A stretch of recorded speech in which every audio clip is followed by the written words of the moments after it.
फतहा गांव के बेरोजगार युवक इन दिनों आत्मनिर्भरता की मिसाल पेश कर रहे हैं। यहाँ के युवा हुनर के बल पर कमाई कर रहे हैं। इनकी कढ़ाई और जरी के काम की तारीफ प्रदेश के कई जिलों में हो रही है। इनके बनाए सामानों की राज्य के तमाम जिलों में मांग है। यहाँ के बेरोजगार युवाओं ने मिसाल पेश करते हुए कढ़ाई और जरी का काम शुरू कर रोजगार को एक नया आयाम दिया है। ऐसे में अगर इन होनहार युवाओं को सरकारी मदद मिल जाए तो इनका ये हुनर उद्योग का रूप भी धारण कर सकता है, क्योंकि यहाँ के करीब 5 दर्जन बेरोजगार युवक अपनी कारीगरी से रांची के बाजार की रौनक बढ़ाने में जुटे हैं। इन बेरोजगार युवकों को रांची के कपड़ा व्यवसायी साड़ी, सलवार, सूट, दुपट्टा और ब्लाउज बनाने का काम तो दे रहे हैं, लेकिन मेहनत की अपेक्षा इन कारीगरों को उचित मूल्य नहीं मिल रहा। समरिया के फतहा गांव के कारीगरों को हर दिन 400 से 500 रुपए की कमाई होती है। एक साड़ी में कढ़ाई का काम करने में एक कारीगर को 5 से 6 दिन लगते हैं। इसके बदले उन्हें 3 से 4 हज़ार रुपये मिलते हैं। इसी तरह एक दुपट्टे को तैयार करने में कारीगरों को 3 दिन लगते हैं। इसके बदले उन्हें 1500 रुपये मिलते हैं। एक ब्लाउज में भी उन्हें 1 से 2 दिन का समय लग जाता है, में मिलते हैं 800 रुपये तक।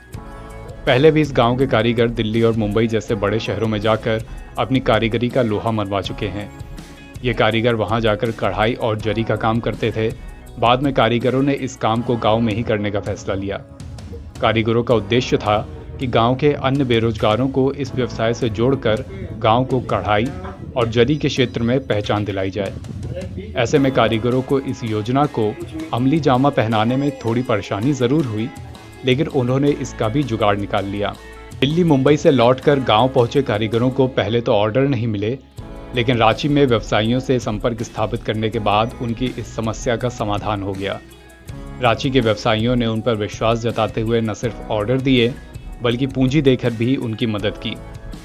कारीगरों का कहना है कि रांची के व्यवसायियों की तरह ही अगर सरकार भी दरियादिली दिखाकर कारीगरों की थोड़ी मदद कर दे, लघु उद्योग का रूप धारण कर सकता है। कढ़ाई का काम भी करते हैं और पढ़ाई भी करते हैं, और गांव में ही रह के 15 से 20 हज़ार तक कमा लेते हैं। मेरा सीखने में 6 महीना लगा था और काम करते हुए लगभग 6 साल हो गया है। घर परिवार भी चला लेते हैं यही काम करके। कढ़ाई के काम का इतिहास तो दिल्ली से स्टार्ट हुआ है। दिल्ली जमशेदपुर लेडीज राम कॉलेज के सामने हम 1.5 साल रहे हैं और वहीं पे कढ़ाई का ट्रेनिंग दिए हैं और वहीं सीखे हैं। और वहाँ से सीखने के बाद हम सीधे रांची पकड़े हैं और रांची में ही हम काम किए लगभग 1-1.5 साल। और वहाँ काम करने के बाद फिर काम हम स्टार्ट किए हैं फतहा गांव में, जो सिमरिया प्रखंड में पड़ती है। हमारे साथ लगभग 15 से 20 लड़के जुड़े हुए हैं और सभी काम कर रहे हैं अपने घर में इत्मीनान से। महीना भर काम करेगा तो वही 15 से 18 हज़ार तक महीना में काम कर ले। ये काम तो हम लोग रांची पहुंचाते हैं, पर रांची से ये काम सब बाहर जाता है विदेश। हमारे यहाँ तो ज़्यादातर दुपट्टा बनता है, कुर्ती और लहंगा, साड़ी, ब्लाउज, यही सब।